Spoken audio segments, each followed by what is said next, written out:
Well, thank you, Chris, and hello, everybody. Thank you for joining us today for our Reserve Days Under the Hood webinar. It's a Reserve Day session that came about as we were trying to put together some of Reserve Study basics for board members and managers who are trying to figure out what the major principles are with respect to Reserve Day. So today, we're not going to, at the end of this session, be able to deliver you as a skilled reserve analyst, but we will release you at the end of today's session as a person with a good working knowledge of the subject. So this is an opportunity for you to crack open the hood, see what's in there, see how things work, and again, shaped by questions from other webinars, shaped by questions from clients at different points in time. Hopefully we'll be able to give you a good working understanding of what all goes on with respect to a reserve study. As Chris indicated, my name is Robert Nordland. I've been preparing reserve studies for a little over 25 years now and have done thousands of reserve studies. So while it's second nature to me, it's not as familiar to you.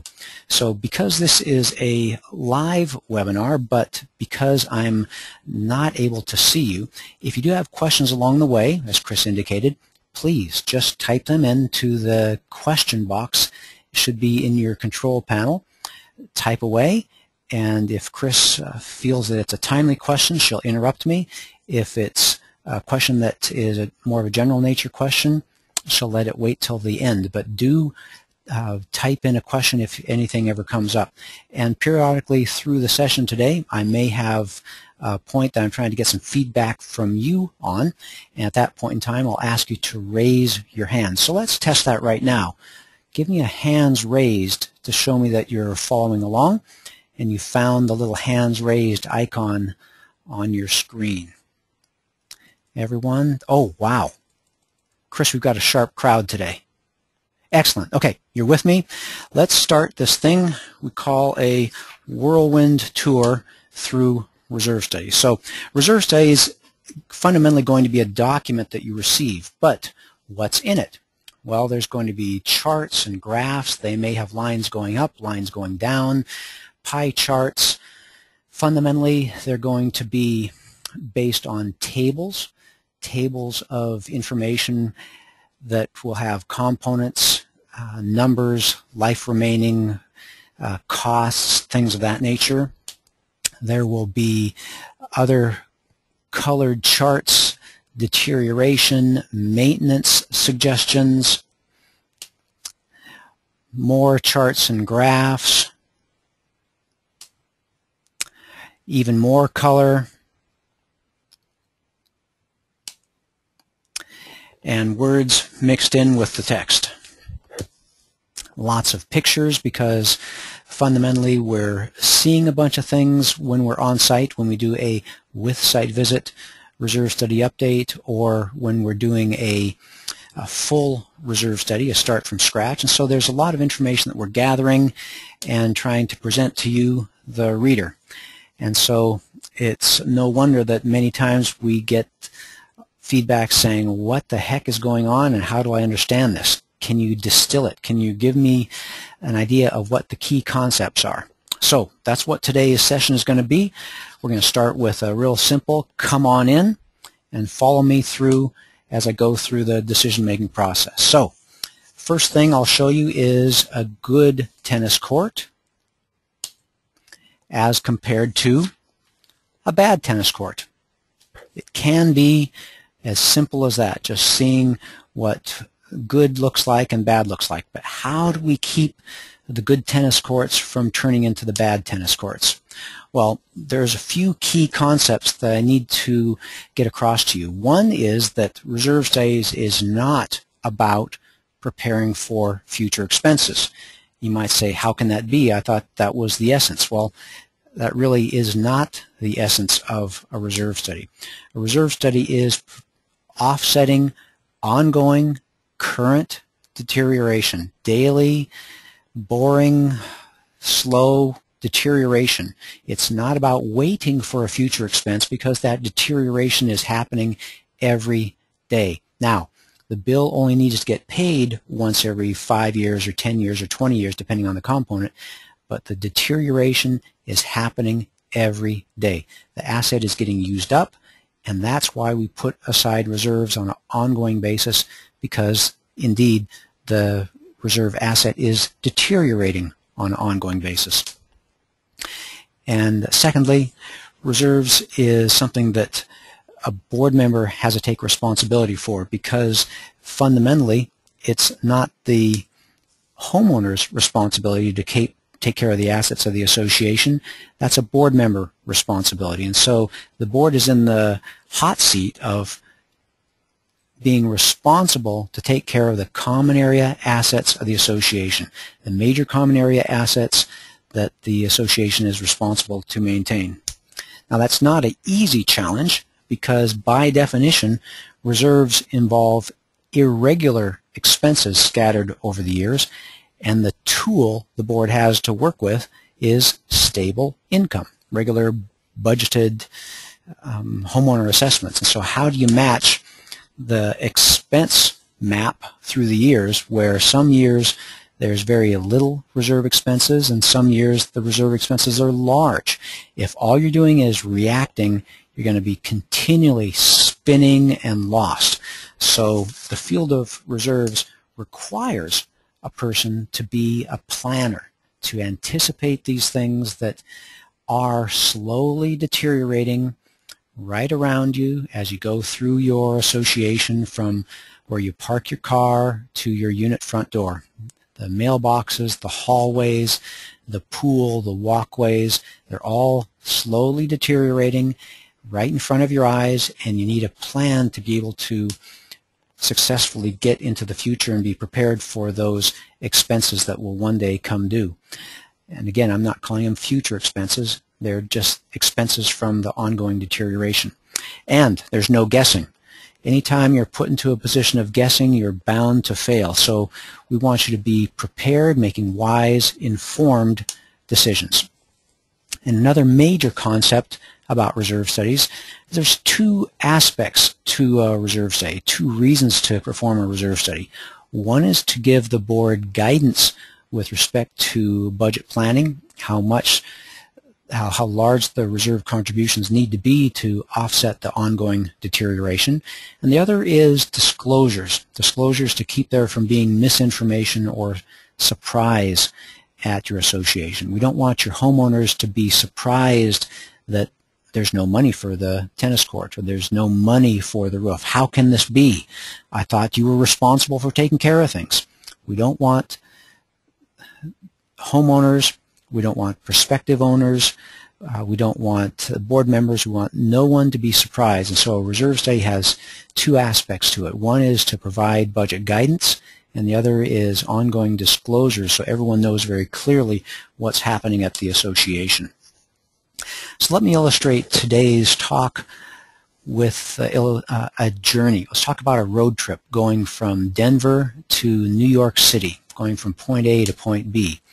What it means is figuring out how you're going to get there. So as we talk about reserve studies and planning, it ends up being a very few simple points.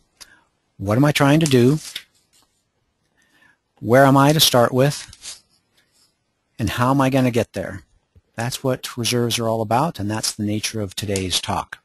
Now, fortunately, this is not just Robert's rules or even the kind of things we do at association reserves. There's national reserve study standards that we adhere to that provide us common terminology, a framework for making decisions, common calculation procedures, common disclosures that will appear in reserve studies, and these national reserve study standards have been in effect since 1998. So it's a real good foundation for our industry, allowing you to have a stable understanding of what a reserve study is and does, whether you live in California, where I'm situated today, or in Maine, or Hawaii, or Florida, or Washington, any of the four corners of our country, or anywhere in between.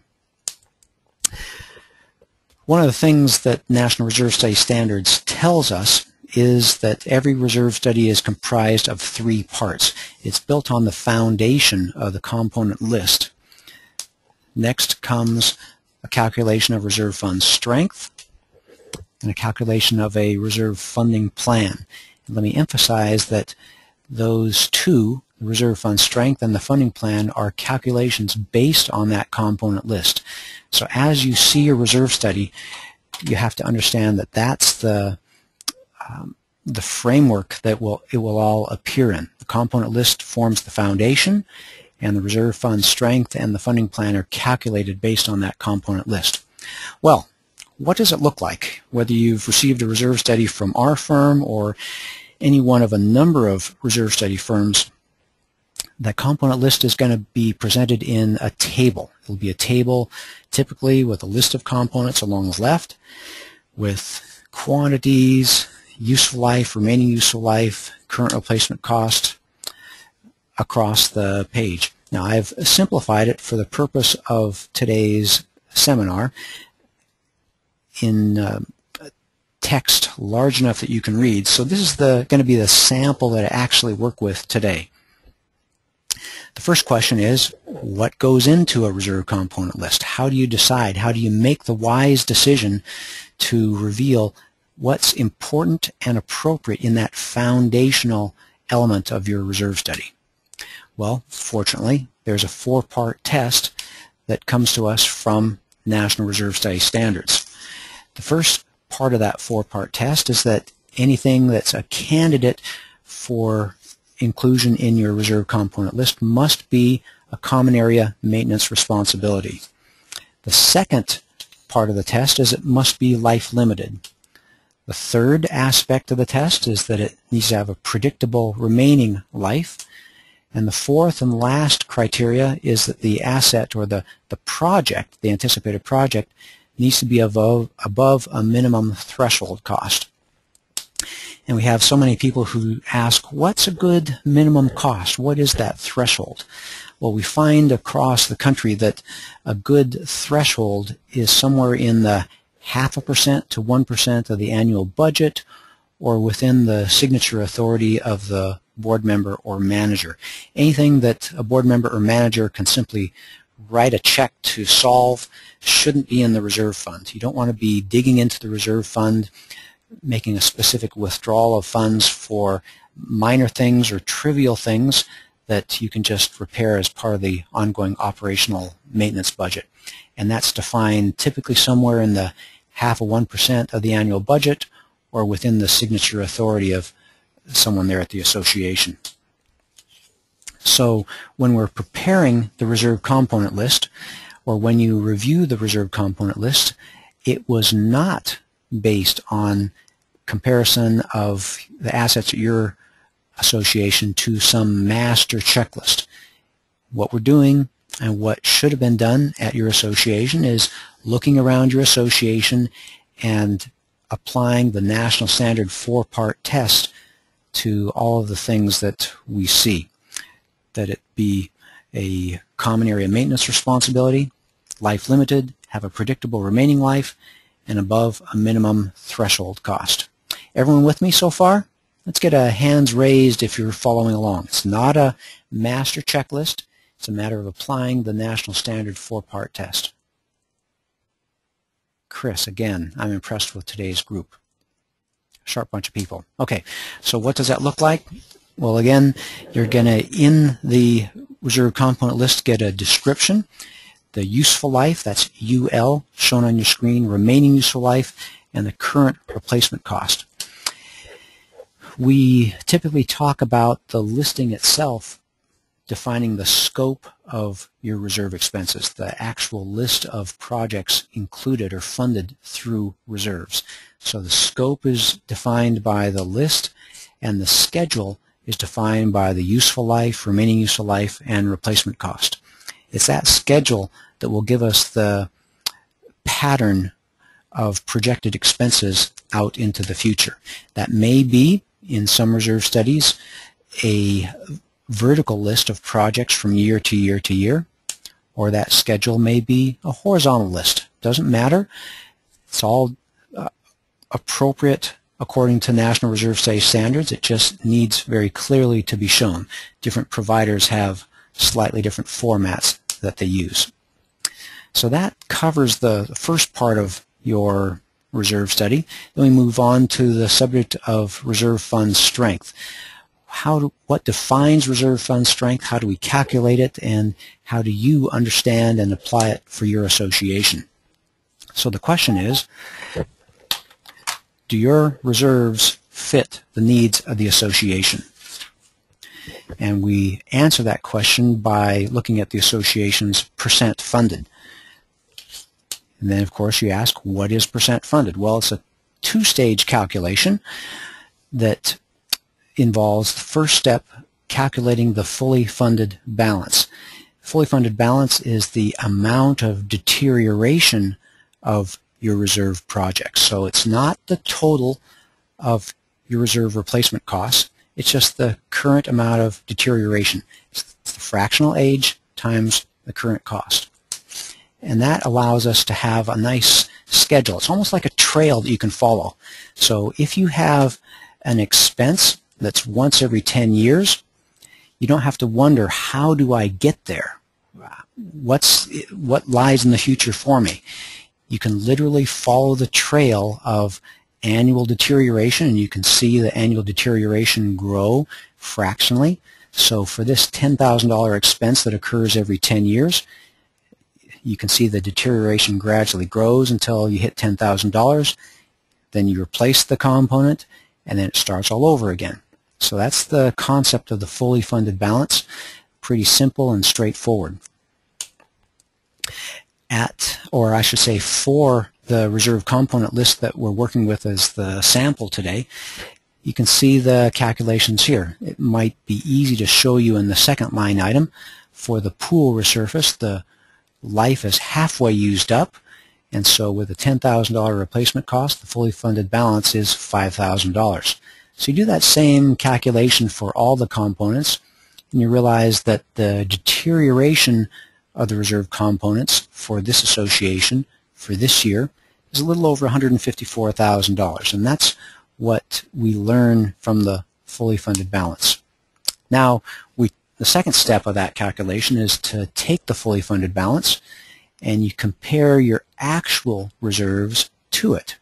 So the actual reserves divided by the fully funded balance multiplied by 100 to give you a percentage tells you proportionally how much reserves you have at your association. What we learn from that is that when there's more deterioration than reserve funds, and what I mean by that is the percent funded is under 100%, that's when you're in a reserve deficit situation. When there's balance, when you have the same value of deterioration as the cash in reserves, your percent funded is at or near the 100% level. And finally, you're in a surplus situation when you have more reserve cash than you have deterioration at your association. In that case, your percent funded will be over 100%. And what do we find across the country is a common question. Well, among thousands and thousands of our association clients, this is the profile. Most associations have a percent funded between 30 and 70% in the fair range. There's a few associations that are in the weak 0 to 30% range, and again it tails off as we get into the strong range, over 70% funded.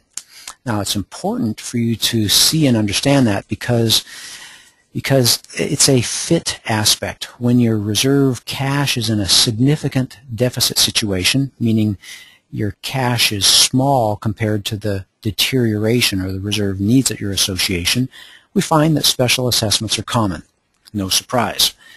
You can see that on the left side of the scale. While there's just a few associations that are in the 0 to 30% range, those are the ones with special assessment concerns, a high frequency of special assessments.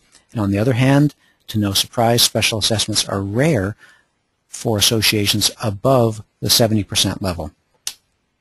And we summarize that in a different chart. We show that in the 0 to 30% range, special assessments are frequent. We say that in the 30 to 70% fair range, special assessments are infrequent. And then when your association is above 70% funded, your special assessment risk is literally rare. So that's important to know and understand from your reserve study. So getting back to the illustration of driving, going across the country in that trip from Denver to New York City, let's talk now about the process of getting there, the funding. But before I get too far, I want to make it clear that the calculation of the percent funded, or reserve fund strength, is the second step of the process. First step is developing the reserve component list. Second step is the calculation of reserve fund strength. That's done before we get to calculation of a funding plan. They're very separate steps, and they can and often do use very different calculation methods. So what that means is you have a known starting point. This lets you know where you are to start with. If you have a strong reserve fund, there's less risk of a special assessment. If you have a weak reserve fund, there's a higher risk of a special assessment. And that defines not only your starting point, but where you decide to go in your reserve funding plan. So do you want to develop a strong reserve fund in the future, or do you want just a weak reserve fund, taking that risk and crossing your fingers behind your back that there will be, or hopefully will not be, a special assessment? But you run that risk when you make different decisions. Now, National Reserve Study standards define 4 ways that you can fund your reserves. One is budgeted contributions, or you can supplement that with special assessments. Then you can supplement those with loans, and loans involve the actual cash that you will pay back plus bank fees. And then, of course, the most expensive way to deal with reserves is to do nothing and just suffer a decline in property values. Doing nothing is actually a very expensive strategy. Overall, what do we see? Well, as we look at our clients across the country, we find that deterioration among our client associations runs typically in the amount of 15 to 40% of their total homeowner association budget. So ongoing reserve deterioration, which we're trying to offset with reserve contributions, is a big chunk of the cash flow management at an association. It's 15 to 40%. Remember that number. Now, how do you actually calculate that? Well, there's 3 standard strategies that we see and hear about and bump into across the country. There's the head in the sand, straight line, and cash flow.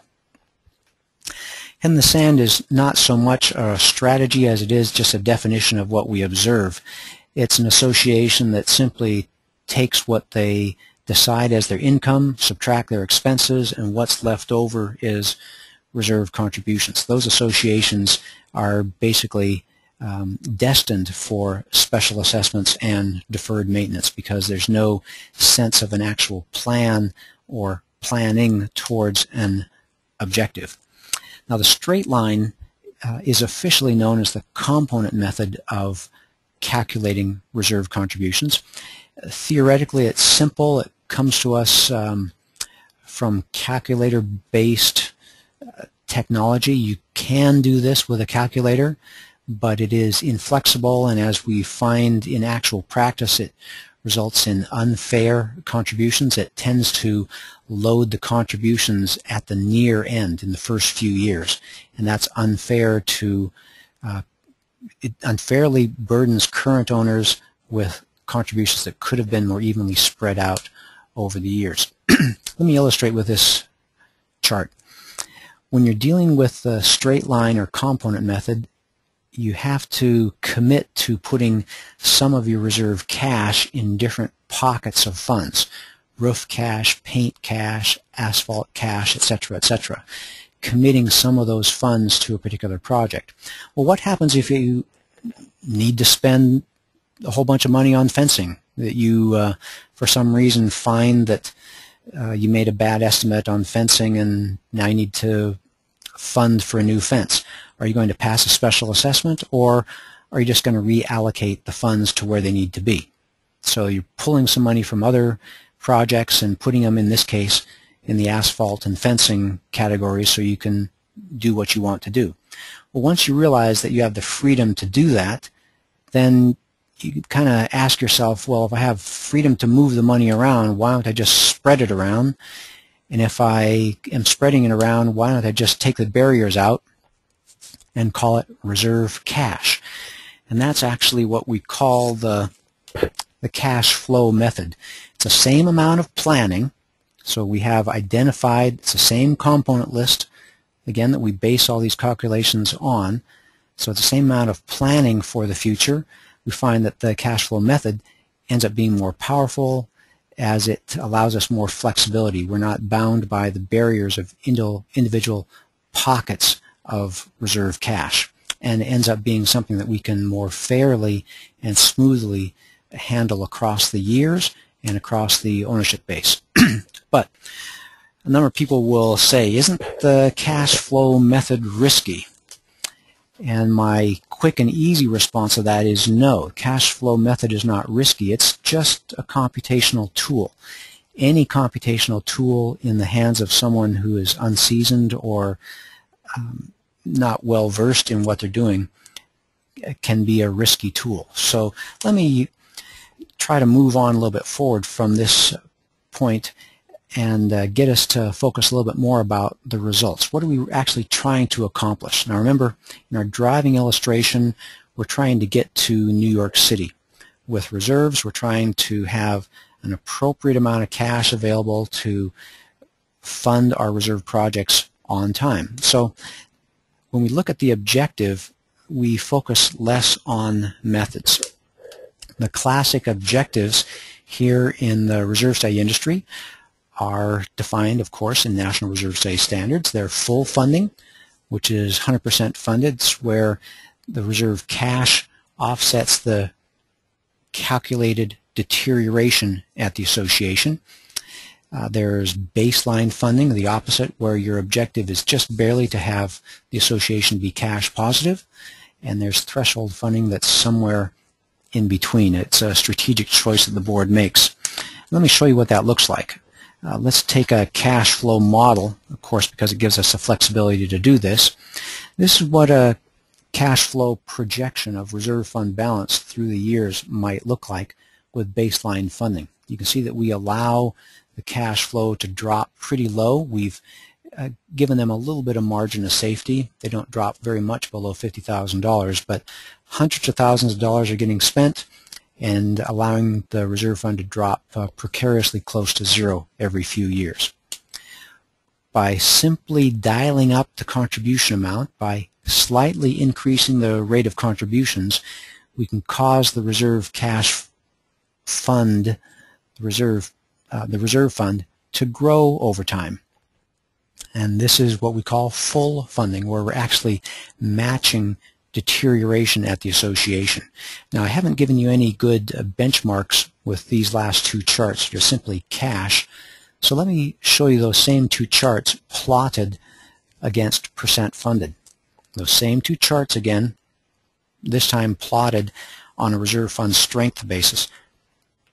You can see how the reserve fund strength of this association is allowed to, as we saw with the cash, get close to zero in a number of years.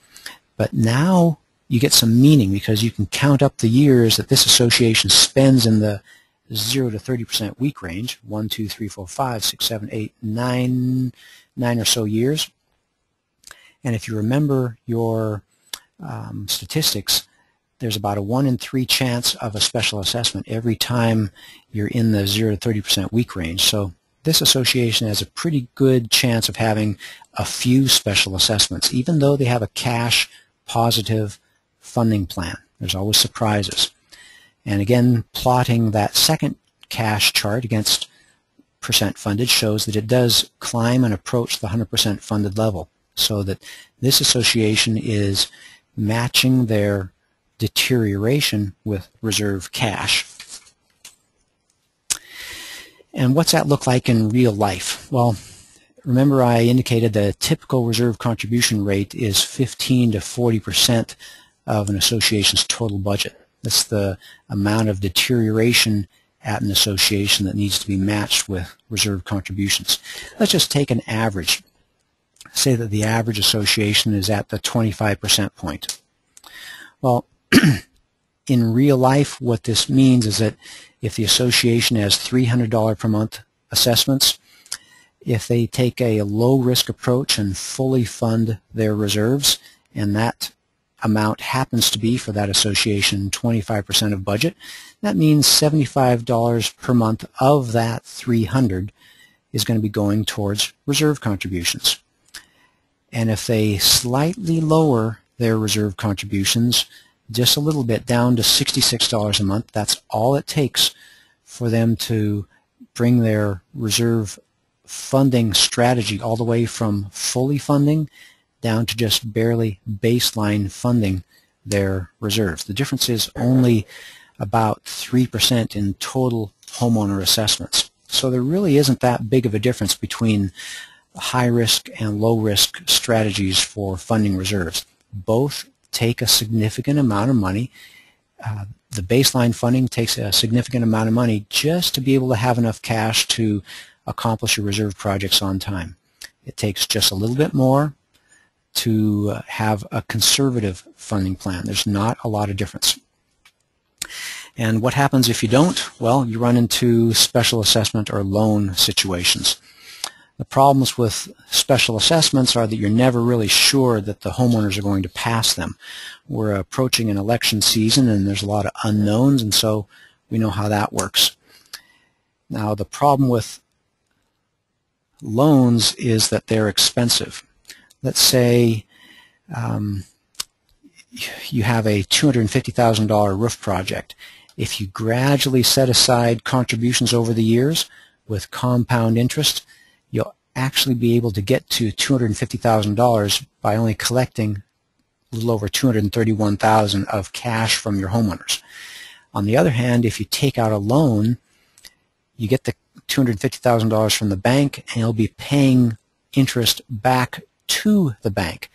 And that same $250,000 roof project will end up costing your homeowners about $320,000. So loans are an expensive way to fund your reserve projects. And here's the same information just shown on a graphical sense. Clearly, the least expensive way to fund reserve projects is by ongoing budgeted contributions. But fundamentally, what happens? If you're on your journey from Denver to New York City and you don't plan ahead, you're going to run out of cash. You're just going to run out of money. So what is my counsel to you today? Well, if you're not setting aside an adequate amount of reserves for the future, it is time to start. At least don't let it get any worse. Start working on the project today. And remember that interest doesn't equal inflation. Inflation is always going to outpace the interest effects on your reserve study because inflation works its entire effect on the entire value of the asset, whereas you only earn interest on the small amount of cash that you actually have in the bank. Okay, that's enough about computational type of things. Let's get back to the broad brush. There's 3 types of reserve studies that you can get. You need to know the terminology, just like there's 3 types of ice cream shown here. There's a full reserve study, update with site visit, and update no site visit. Again, these are all defined in National Reserve Study standards. A full reserve study is where we create from scratch in the absence of a pre-existing reserve study. An update with site visit is a reserve study involving a site inspection that updates a pre-existing reserve study. And update no site visit is an update that is done on the basis of the time that's elapsed and interviews with association members or major vendors to give the association a very cost-effective annual reserve study update. In other words, a full reserve study is something that an association typically only needs to do once. With site visit reserve study update is a good choice every few years, and the no site visit reserve study is something wisely done on those in-between years. And speaking about doing reserve studies, who do you trust to do your reserve study? How do you find someone trustworthy and knowledgeable, and how do you avoid someone who's going to give you information that it's not worth the paper it's printed on? Well, in this industry, there's a reserve study credential. It's called the RS, or an equivalent credential is the PRA. RS stands for Reserve Specialist. It's a credential administered by CAI, a national trade organization. PRA stands for Professional Reserve Analyst. It's administered by a private reserve industry organization called the Association of Professional Reserve Analysts. Those two credentials are good. They're roughly very equivalent, and that's how you're going to find a competent, capable, or that's your first sift to find a competent, capable professional to be able to do your reserve study. And what do you do? Well, so often we get this question, now that I have my reserve study, what do I do? Well, hopefully you're able to make the monthly, as typically done, transfer from checking to savings of your reserve contributions. So it will appear in your monthly financial statement as a growing reserve balance, the amount of cash that you have in reserves, showing the budget, monthly budgeted contributions and year-to-date contributions. So it shows as a line item in your monthly financial statement.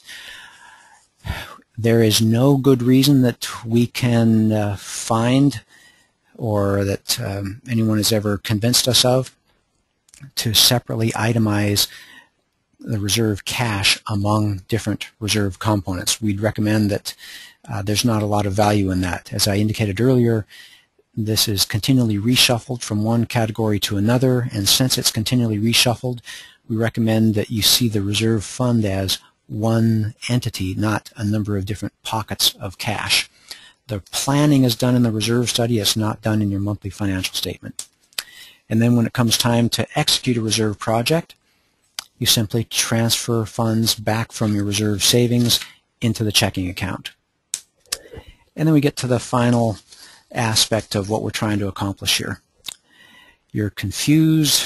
Now that I know this, what do I actually do? Well, you take a look at your reserve study and you look for the three classic parts of a reserve study: the component list, reserve fund strength, and the funding plan.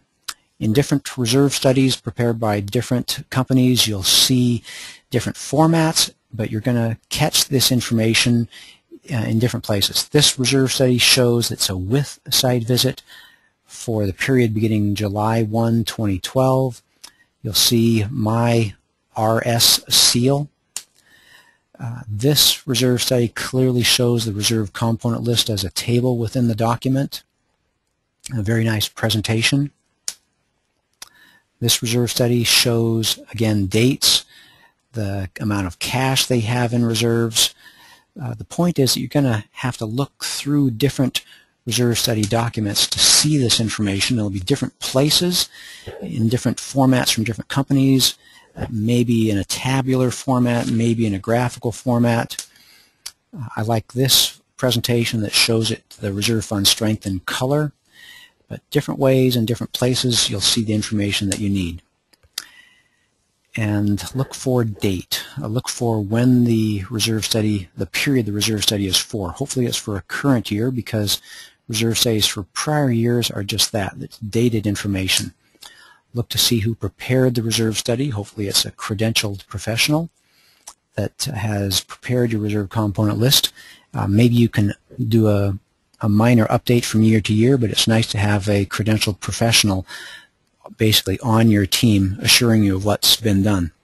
And then there's the three types of reserve studies. Know what you have, and that gives you an idea the amount of work that went into it. So at this point in time, I'm nearing the end of my time. Your head's spinning, trying to figure out what can I remember? What should I remember? So let me bring it back to basics. Trying to get a trip from point A to point B. That means from now to the future. What am I trying to do? I'm trying to fund my reserves. Where am I? What's the strength of my reserve fund? How do I get there? Well, it's all the reserve component list, percent funded, and the reserve contributions. And hopefully those will be the guide points that will give you the wisdom and the insights to be able to be good leaders at your association and to move your association successfully into the future so your association is a great place to live. That's what we want to help all our listeners with success in these webinars, and we want to help our professional reserve study clients with our professional services. That's our goal, successful communities. Now, if you need additional resources, you can go to our webpage. It's www.reservestudy.com. A couple of recommended places are clicking on our Learning Center that has some great articles, videos, a schedule of upcoming webinars, and if you decide that you do need some assistance, please by all means click on our request for a reserve study proposal. And at this point in time, I'll turn the floor back over to Chris, and with the time remaining, and if anyone's interested, I can handle a few questions. It's been my pleasure to spend a little bit of time with you. Thank you for taking some of your valuable time today, and I hope that I'm able to release you as capable reserve study users.